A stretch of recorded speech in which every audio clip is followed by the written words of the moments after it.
Hola, buenos días. Bueno, ¿cómo han estado? Bueno, en la clase de hoy de geometría el tema que vamos a tratar va a ser el tema de los cuadriláteros.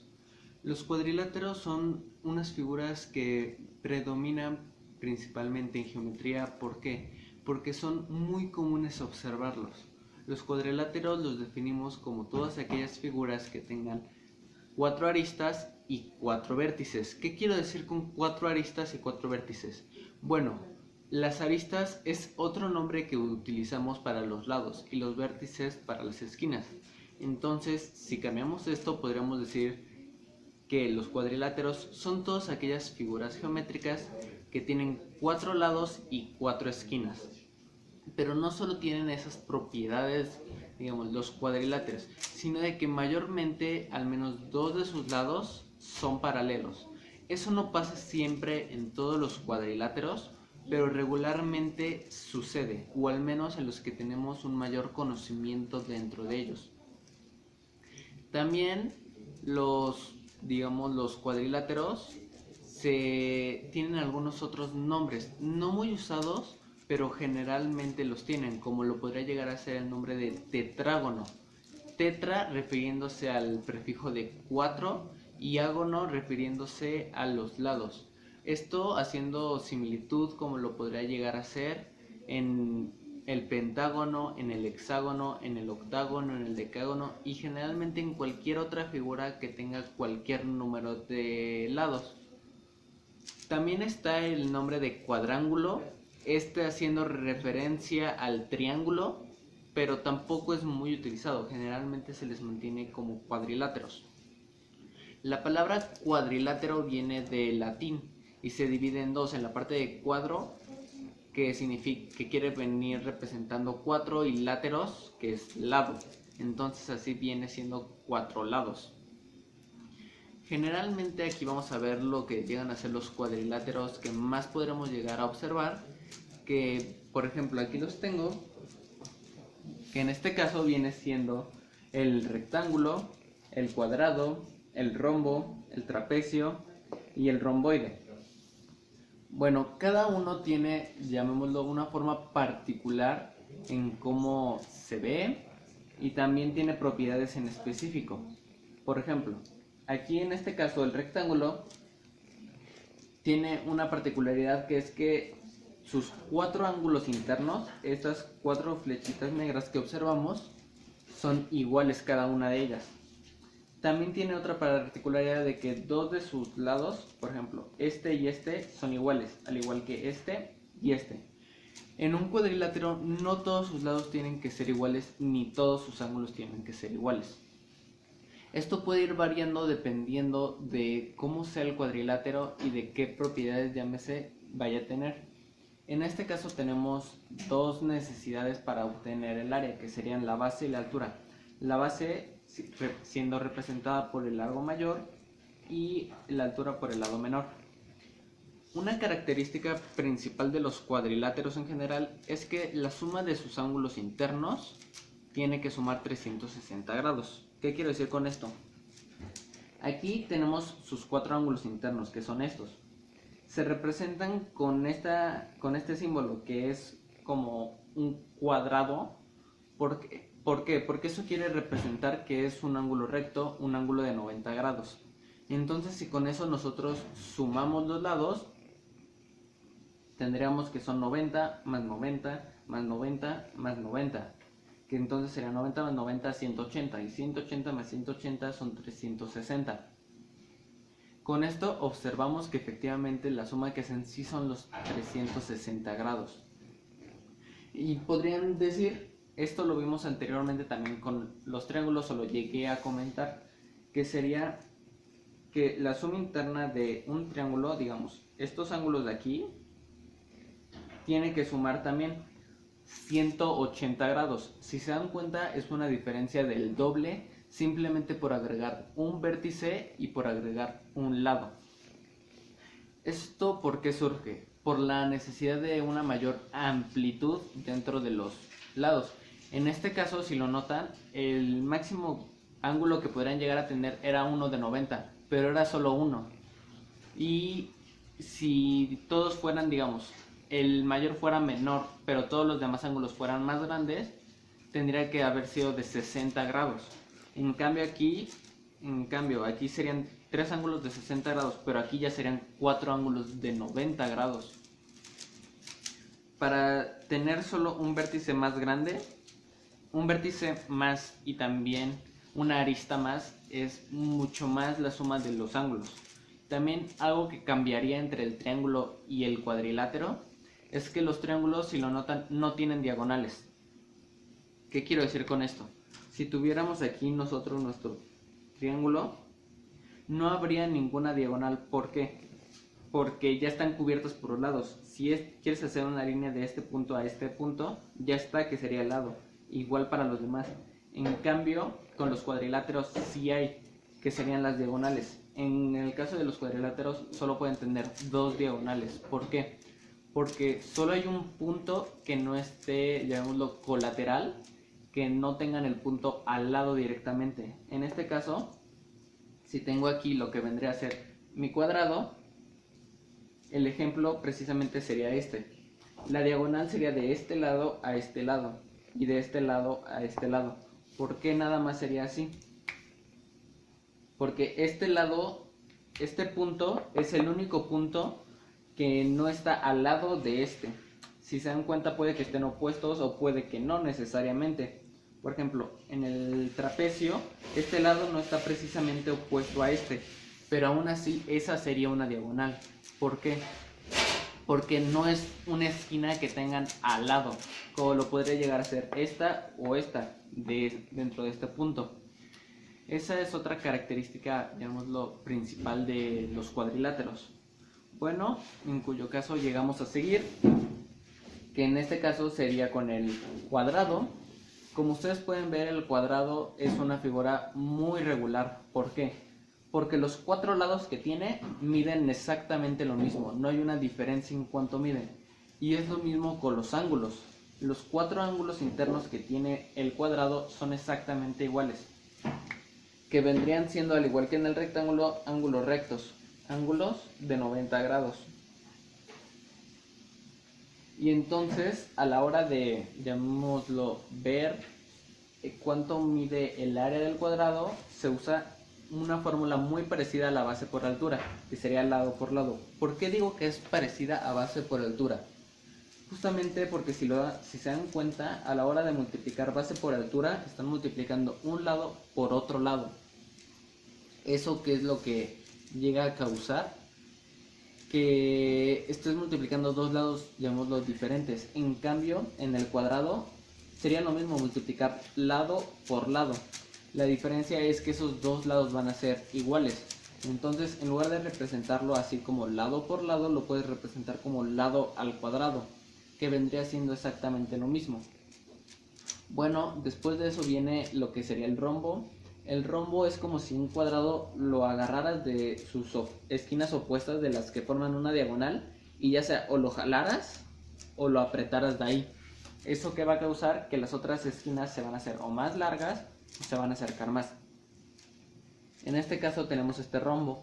En el rombo ya no van a importar tanto los lados en el momento de sacar nosotros el área.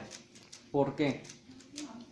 Pues esto va a ser porque el área que nosotros saquemos con el rombo lo vamos a obtener con las diagonales del rombo.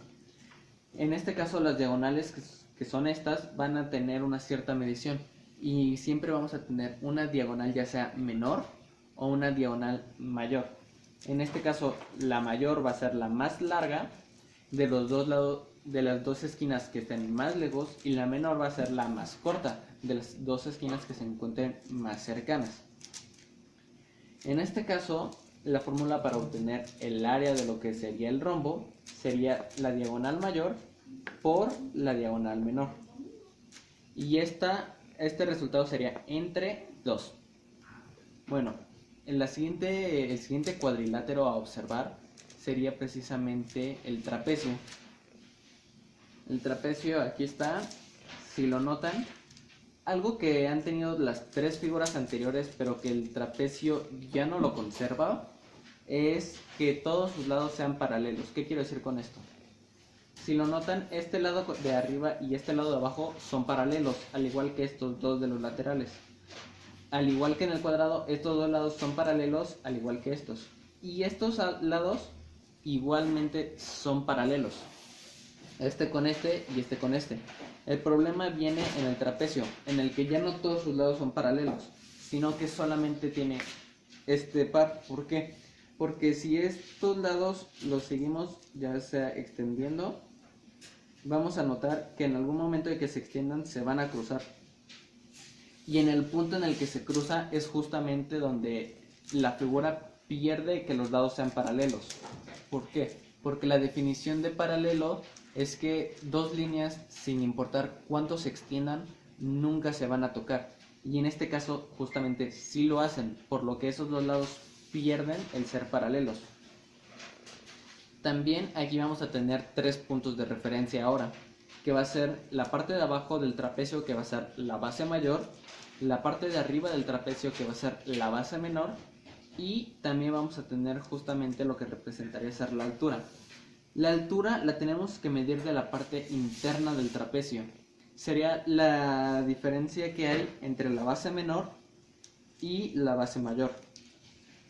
Entonces esto hace que ya, digamos, la altura no sería un lado de la figura, como lo podría haber sido en el cuadrado o en el rectángulo. También otra diferencia que comparte con estas dos figuras es de que sus cuatro ángulos no son iguales, son dos iguales y dos iguales. ¿Qué quiero decir con esto? Que el ángulo de aquí, este ángulo precisamente, y el ángulo de acá son iguales, y el ángulo de aquí arriba y de aquí arriba son iguales.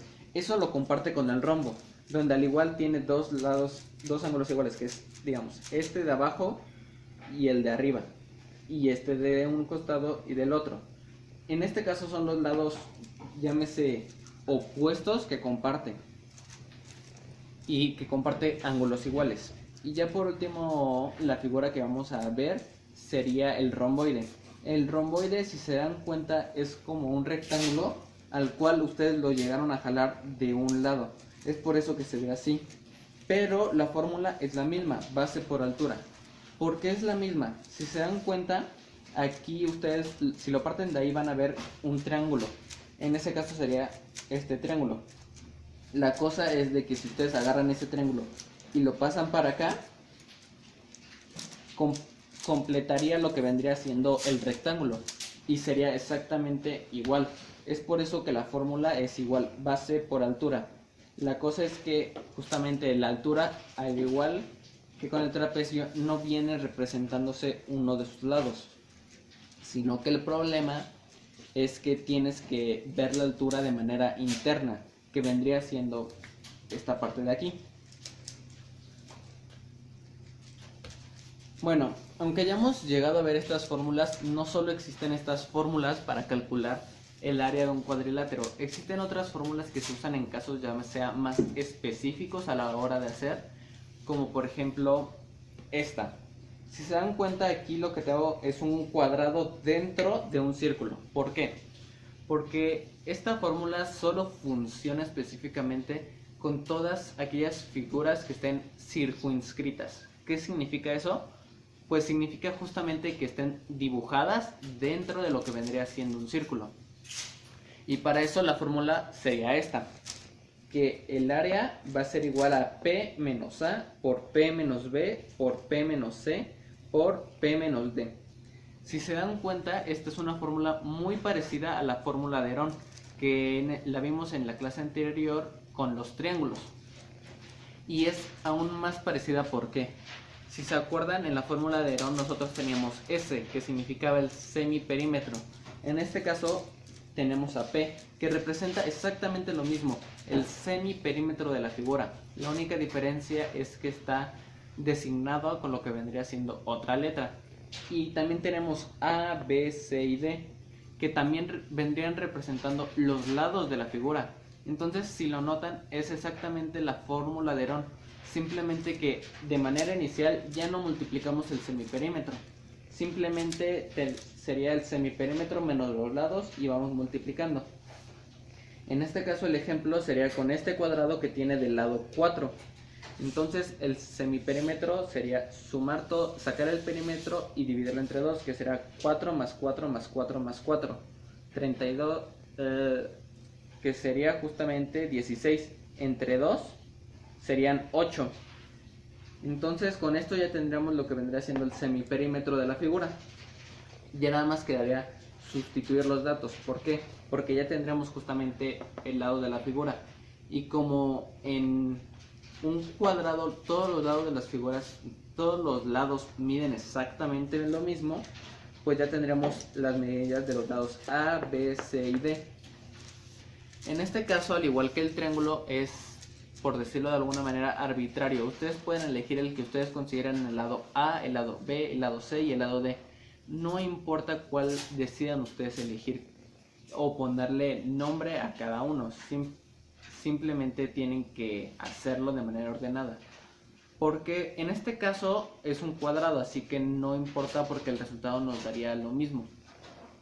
Pero si ustedes tuvieran otra figura y se confundieran y pusieran 2 veces un lado o algo así, pues sí afecta. ¿Por qué? Porque la medición ya no sería completamente exacta y el resultado llegaría a estar mal. En este caso, si sustituimos, tendríamos que el área es igual a la raíz cuadrada de 8 menos 4 por 8 menos 4 por 8 menos 4 por 8 menos 4. Ya al resolver esas restas tendremos que el área de la figura es igual a 4 por 4 por 4 por 4.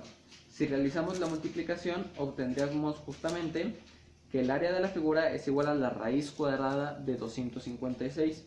Si sacamos justamente esa raíz cuadrada, obtendríamos que el área de la figura es 16. Ok, con esto ya obtuvimos justamente de esta manera el área de la figura. Pero ¿cómo sabríamos si el área realmente es correcta? Pues ya vimos anteriormente aquí que el área de un cuadrado es lado por lado. Entonces sabemos que la figura es un cuadrado y tenemos cuánto vale cada lado.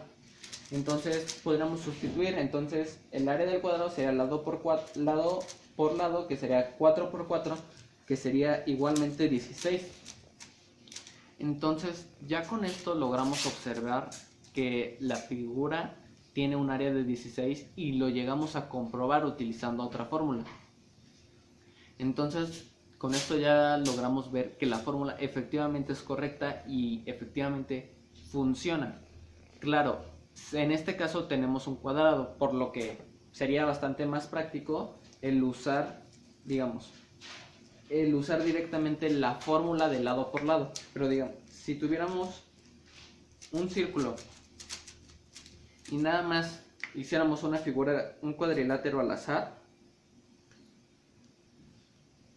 de esta manera sería más útil utilizar esta. Porque si lo notan es un cuadrilátero porque tiene 4 lados, 1, 2, 3, 4, y está circunscrito porque está dentro de un círculo.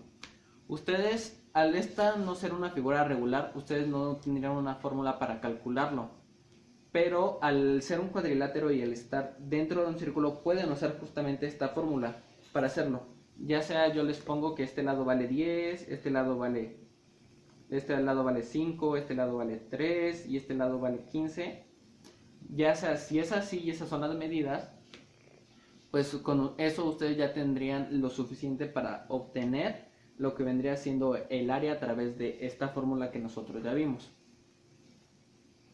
Bueno, con esto ya ha terminado y ha concluido la clase del día de hoy. En la página, en el portal, les voy a estar subiendo la tarea. Y pues si tienen alguna duda, ustedes me lo pueden expresar en lo que sería la clase del sábado. Yo no tengo ningún problema. También ahí, si ustedes me lo piden, yo les voy a subir algunos documentos, llamémoslo documentos de apoyo. Si es que ustedes tienen dudas y me los piden, yo no tengo ningún problema. Bueno, entonces yo creo que eso sería todo por esta clase. Y cualquier duda, ya saben, me lo pueden decir.